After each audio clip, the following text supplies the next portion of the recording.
ಇಂದಿನಿಂದ ಸಂಸತ್ ಮುಂಗಾರು ಅಧಿವೇಶನ ಆರಂಭವಾಗಿದೆ. ಈ ಒಂದು ಅಧಿವೇಶನಕ್ಕೆ ಸುಗಮ ಕಲಾಪಕ್ಕೆ ಮನವಿಯನ್ನು ಮಾಡಿದ್ದಾರೆ ಪ್ರಧಾನಿ ಮೋದಿ.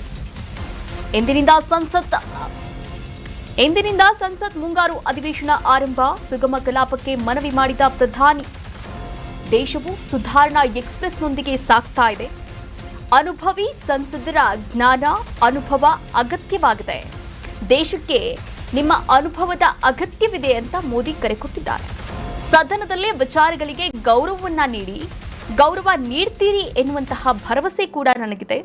ಪಶ್ಚಿಮ ಏಷ್ಯಾದಲ್ಲಿನ ಸಂಘರ್ಷದಿಂದ ಸಾಕಷ್ಟು ಪರಿಣಾಮಗಳನ್ನು ಎದುರಿಸಿದ್ದೇವೆ ಈವರೆಗೂ ಕೂಡ. ಈ ಎಲ್ಲ ವಿಚಾರಗಳನ್ನ ಕೂಡ ಪ್ರಸ್ತಾಪ ಮಾಡಿರುವಂಥದ್ದು. ನೋಡಿ, ಇಂದಿನಿಂದ ಸಂಸತ್ ಅಧಿವೇಶನ ಆರಂಭವಾಗಲಿದ್ದು, ಇನ್ನು ಸುಗಮ ಕಲಾಪಕ್ಕೆ ಅವಕಾಶ ನೀಡುವಂತೆ ವಿಪಕ್ಷಗಳಿಗೆ ಪ್ರಧಾನಿ ನರೇಂದ್ರ ಮೋದಿ ಅವರು ಕೂಡ ಮನವಿಯನ್ನು ಮಾಡಿಕೊಂಡಿದ್ದಾರೆ. ಈ ಬಗ್ಗೆ ಸಂಸತ್ ಭವನದ ಬಳಿ ಮಾಧ್ಯಮಗಳ ಜೊತೆ ಮಾತನಾಡಿದ್ರು ಮೋದಿ ಅವರು. ಇನ್ನು ಮಳೆಗಾಲ ಮತ್ತು ಅಧಿವೇಶನ ಎರಡೂ ಕೂಡ ಪ್ರಯೋಜನಕಾರಿಯಾಗಲಿದೆ. ದೇಶವು ಸುಧಾರಣಾ ಎಕ್ಸ್‌ಪ್ರೆಸ್‌ನೊಂದಿಗೆ ಸಾಗುತ್ತಿದೆ.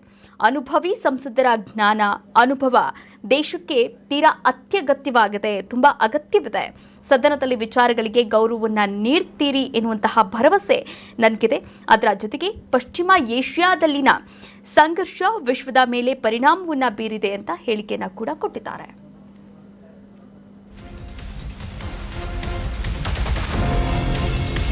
ಮುಂಗಾರು ಅಧಿವೇಶನದ ಮೊದಲ ದಿನವೇ ಗದ್ದಲ. ಲೋಕಸಭೆ ಕಲಾಪ ಆರಂಭವಾಗ್ತಾ ಇದ್ದಂತೆ ಗಲಾಟೆ ಶುರುವಾಗಿದೆ. ಲೋಕಸಭೆಯಲ್ಲಿ ವಿಪಕ್ಷಗಳ ಸದಸ್ಯರಿಂದ ಘೋಷಣೆಗಳು ಕೂಡ ಕೇಳಿಬಂತು. ಪ್ರಶ್ನೋತ್ತರ ಕಲಾಪ ಆರಂಭವಾಗ್ತಾ ಇದ್ದಂತೆ ಗದ್ದಲವೇ ಶುರುವಾಗಿದೆ.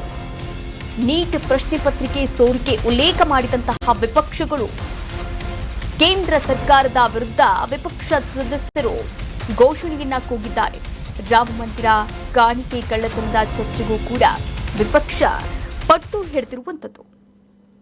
ನೋಡಿ, ಸಂಸತ್ತಿನ ಮುಂಗಾರು ಅಧಿವೇಶನದ ಮೊದಲ ದಿನವಾದಂತಹ ಇವತ್ತು ರಾಷ್ಟ್ರ ರಾಜಧಾನಿ ನವದೆಹಲಿ ಪ್ರತಿಭಟನೆ ಮತ್ತು ಉದ್ವಿಗ್ನ ವಾತಾವರಣಕ್ಕೆ ಒಂದು ರೀತಿಯಲ್ಲೇ ಕಾರಣವಾಗಿರುವಂಥದ್ದು ನಿಜಕ್ಕೂ ಕೂಡ ಸಾಕ್ಷಿಯಾಗಿದೆ ಅಂತಾನೆ ಹೇಳ್ಬೋದು. ಇನ್ನು ಸಿಜೆಪಿ ಅಂದರೆ ಕಾಕ್ರೋಚ್ ಜನತಾ ಪಾರ್ಟಿ, ಏನು ಈ ಒಂದು ಪಾರ್ಟಿ ನೇತೃತ್ವದಲ್ಲಿ ಆಯೋಜನೆ ಮಾಡಲಾಗಿದ್ದಂತಹ ಚಲೋ ಸಂಸದ್ ಮೆರವಣಿಗೆಯನ್ನು ತಡೆಯಲು ಪೊಲೀಸರು ಮುಂದಾದಂತಹ ವೇಳೆ ಪ್ರತಿಭಟನಾಕಾರರು ಹಾಗೂ ಭದ್ರತಾ ಸಿಬ್ಬಂದಿ ನಡುವೆ ತೀವ್ರ ಘರ್ಷಣೆ ಉಂಟಾಯಿತು. ಇದು ಒಂದು ಕಡೆಯಾದರೆ, ಇನ್ನೊಂದು ಕಡೆ ಒಳಗಡೆ ಅಂದರೆ ಸದನದ ಒಳಗಡೆ ಏನಾಯಿತು? ನೀಟ್ ಪ್ರಶ್ನೆ ಪತ್ರಿಕೆ ಸೋರಿಕೆಯನ್ನು ಉಲ್ಲೇಖ ಮಾಡಿದೆ ವಿಪಕ್ಷಗಳು. ಇನ್ನು ಕೇಂದ್ರ ಸರ್ಕಾರದ ವಿರುದ್ಧ ಈ ಕುರಿತಂತೆ ವಿಪಕ್ಷದ ಸದಸ್ಯರು ಘೋಷಣೆಯನ್ನ ಕೂಡ ಕೂಗಿದ್ರು. ಅದರ ಜೊತೆಗೆ ರಾಮ ಮಂದಿರ ನಿರ್ಮಾಣದ ಸಂದರ್ಭದಲ್ಲಿ ಕಾಣಿಕೆ ರೂಪದಲ್ಲಿ ಬಂದಂತಹ ಆ ದಾನವನ್ನ ಕಳ್ಳತನ ಮಾಡಿರ್ತಕ್ಕಂಥ ಚರ್ಚೆಗೂ ಕೂಡ ವಿಪಕ್ಷಗಳು ಪಟ್ಟು ಹಿಡಿದಿರುವಂಥದ್ದು.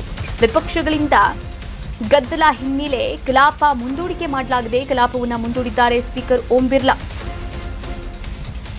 ನೀಟ್ ಪ್ರಶ್ನೆ ಪತ್ರಿಕೆ ಸೋರಿಕೆ, ರಾಮ ಮಂದಿರ ವಿವಾದ, ಮುಂಗಾರು ಅಧಿವೇಶನದಲ್ಲಿ ಕೇಂದ್ರ ಸರ್ಕಾರದ ವಿರುದ್ಧ ತೊಡೆತಟ್ಟೋಕೆ ವಿರೋಧ ಪಕ್ಷಗಳು ಕೂಡ ಸಜ್ಜಾಗಿರುವಂಥದ್ದು. ಸಂಸತ್ನಲ್ಲಿ ಇಂಡಿ ಒಕ್ಕೂಟ ನಾಯಕರಿಂದ ಸಭೆಯನ್ನ ಕೂಡ ನಡೆಸಲಾಯಿತು.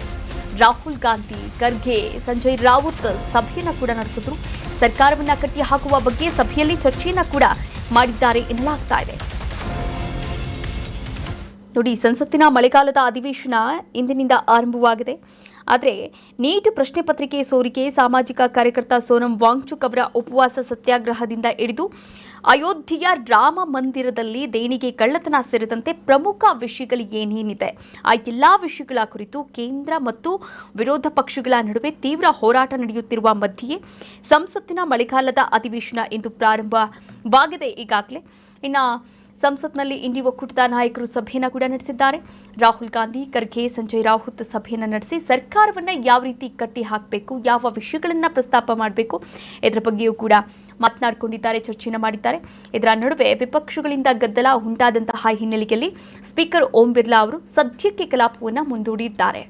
ಕರ್ನಾಟಕ ನ್ಯೂಸ್ ಬೀಟ್ ಫಾಲೋ ಮಾಡಿ, ಸಬ್ಸ್ಕ್ರೈಬ್ ಮಾಡಿ.